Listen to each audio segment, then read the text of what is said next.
आजकल आप देख रहे हैं सुनील जी कि हर मतलब घर में कोई ना कोई एक बंदा, किसी को टीबी है, किसी को कैंसर है, किसी को सांस की दिक्कत है, किसी को बीपी की है, हर घर में एक इंसान आपको मिल ही जाएगा जी। तो जैविक खाएंगे तो उसी से शरीर स्वस्थ रह सकता है अपना। बस गली सड़ी सब्जी लेके आते हैं, पता नहीं कौन से पानी की होती है, गंदे नाले के पानी की भी होती है, उनमें कोई इंजेक्शन लगा के सब्जी पका रहा है, कोई कुछ कर रहा है। तो जैविक खाएंगे तो लाइफ, यानी ये आपकी एक अच्छी पहल है कि आप अच्छा उगा रहे हो और अच्छा ही लोगों को परोस रहे हो। बिल्कुल। 1 एकड़ से सुनील जी, 1 एकड़ में लगभग बेलें लगती है 6 से 7 हजार बेल लगती है। 7-8 हजार बेल अगर 1 एकड़ में आप लगाए तो शुद्ध इनकम मान के चलो 2-2.25 लाख 2.5 लाख रुपए तक आ जाता है। खर्चा काट के 2-2.5 लाख रहे तो 2.5 लाख रुपए तक, नहीं तो 2 लाख कहीं नहीं जाता। नमस्कार किसान भाइयों, आज की इस वीडियो में आपके लिए लेकर के आया हूँ वाटरमेलन फार्मिंग यानी तरबूज की खेती से जुड़ी हुई महत्वपूर्ण जानकारी।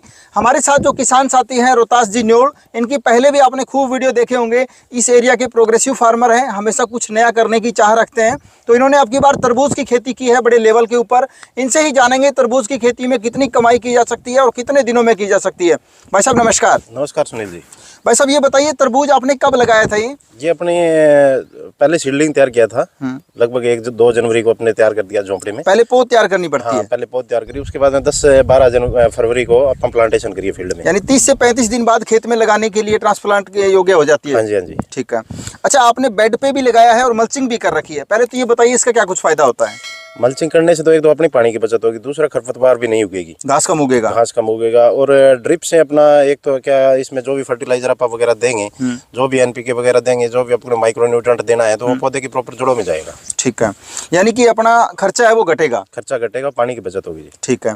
अच्छा सर, एक और चीज मैं पूछना चाहूंगा, तरबूज की खेती तो और भी बहुत सारे किसान साथी करते हैं, लेकिन आपने प्योर ऑर्गेनिक उगाया है। हाँ जी। इसमें कोई भी यूरिया डीएपी नहीं डाली, कोई भी कीटनाशक का छिड़काव नहीं किया, तो इसका क्या कुछ रीजन है?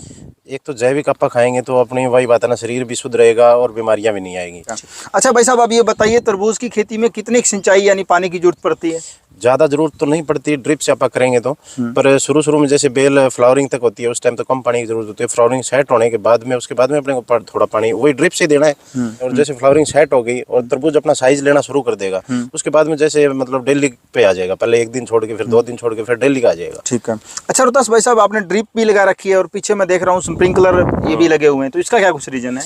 अभी इस टाइम में जैसे फ्लावरिंग सेट होने के बाद में अभी टेम्परेचर बढ़ जाता है इस टाइम आगे, तो उसको मेंटेन करने के लिए या तो इसमें खुला पानी दो फल्ड, फिर वही हो गया, पानी ज़्यादा खपत होगा उसमें, इसलिए स्प्रिंकलर लगा दिया। इसमें दिन में लगभग 1-आधा घंटा चला दे तो पूरा मेंटेन रहेगा टेम्परेचर इसका, और तरबूज साइज भी बढ़िया करेगा अपना। ठीक है भाई साहब, पीछे कुछ दिन पहले ही मैं किसानों के साथ बैठा था, वहाँ जिक्र किया मैंने कि तरबूज की ऑर्गेनिक फार्मिंग एक साथी कर रहा है, तो वहाँ हमारी जिदाई हो गई कि तरबूज के अंदर एक तो निमेटोड आता है, एक फ्रूट फ्लाई यानी जो फल मक्खी आती है, तो उसमें कीटनाशक के छिड़काव के बगैर हो ही नहीं सकता। वो कहते हैं इम्पॉसिबल है। आपने ऐसा क्या कुछ किया है? इसमें फ्रूट फ्लाई के लिए तो ये ट्रैप लगा रखी है अपन, 10-12 ट्रैप 1 एकड़ में बहुत होते हैं। तो वैसे आप जहर डाल के भी मार सकते हैं फ्रूट फ्लाई को, तो पर इनके अंदर वो एक कैप्सूल लगा होता है, उसकी स्मेल से जितनी फ्रूट फ्लाई है वो ट्रैप के अंदर आ जाती है। वो ट्रैप में ही जाएगी, बेलों पे नहीं आएगी? बेलों पे नहीं आएगी, उसमें एक इनके मतलब लाइक की खुशबू होती है उस कैप्सूल के अंदर, सारी उधर चली जाती है। निमेटोड का और बता दो आप, इसका क्या कुछ सॉल्यूशन? जैसे आप बेड तैयार करते हैं प्लांटेशन से पहले ही, जैसे अभी प्लांटेशन अपने को 10 दिन बाद में करनी है, तो उससे पहले ड्रिप और मल्चिंग करके बेड तैयार करके उसके अंदर मतलब 1 एकड़ में मान के चलो आप 8 से 10 किलो सूडोमोनास और 8 से 10 किलो ट्राइकोडर्मा उसे डालेंगे तो नीचे कोई फंगस और निमाटोड कुछ नहीं रहेगा। ठीक है। अच्छा, बेल लगाने के कितने दिनों बाद ये फ्रूटिंग पे या फ्लोरिंग पे आ जाती है? ये बेल जैसे अपनी खेत में प्लांटेशन होने के लगभग 25 से 30 दिन बाद में फ्लावरिंग सेट होनी शुरू हो जाती है। और अगर मैं बात करूं तुड़ाई की, तो जैसे कितने दिनों के बाद आप तुड़ाई करने स्टार्ट कर दिया आपने? जैसे अपनी 12 तारीख की प्लांटेशन है यहाँ पे, तो ये लगभग 60 दिन के बाद में हार्वेस्टिंग होना शुरू हो जाता है। ठीक है। हाँ जी। अभी अगर मैं बात करूं तो एक तरबूज का क्या कुछ साइज आ रहा है आपके खेत अपने यहाँ पे 5 से 6 किलो तक साइज आ रहा है और मिनिमम 2 से 2.5 किलो है। क्या कुछ भाव में चला जाता है? अभी मंडी में 12-13 रुपए चल रहा है सर। 12 से 13 रुपए। हाँ, आपको मंडी जाने की जरूरत तो नहीं पड़ रही? खेत से ही पूरा निकल रहा है लगभग अभी तक तो, और फिर भी अगर ज्यादा जरूरत पड़ेगी तो आप मंडी में लेके जाएंगे, नहीं तो अपना खेत से निकल जाएगा। अच्छा सर, ऐसे भी कुछ किसान साथी हमारे साथ जुड़े हुए हैं जो कि यहाँ से जैसे माल उठा लिया, गाँव में फेरी लगा के बेचते हैं पिकअप वगैरह में डाल के, तो अगर कोई किसान इस तरीके से आपसे लेना चाहे, बाद में खेतों में या गाँव में सप्लाई करे तो आप दे देंगे?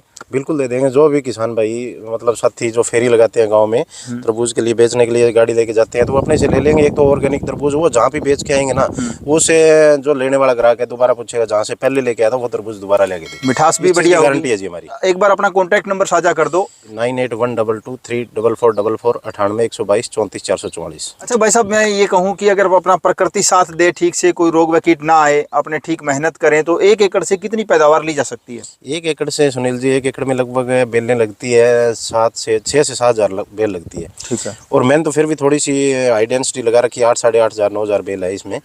तो 7-8 हज़ार बेल अगर 1 एकड़ में अपन लगाए तो शुद्ध इनकम मान के चलो 2 सवा 2 लाख 2.5 लाख रुपए तक आ जाता है। खर्चा काट के अगर 2-2.5 लाख रहे रुपए। तो 2.5 लाख रुपए तक, नहीं तो 2 लाख कहीं नहीं जा रहा।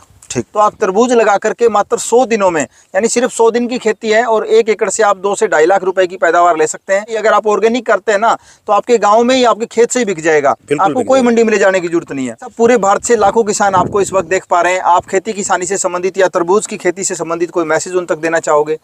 मैं तो सभी किसान भाइयों से यही कहना चाहूँगा कि आजकल हर एक किसान को, कोई भी अपनी खेती कर रहा है तो टेक्निकल खेती करे और ड्रिप से करे, तो उसमें एक तो पानी की बचत होगी। लगातार भूजल कम होता जा रहा है और नहरों का पानी भी इतना कहाँ मिल रहा है अपने को।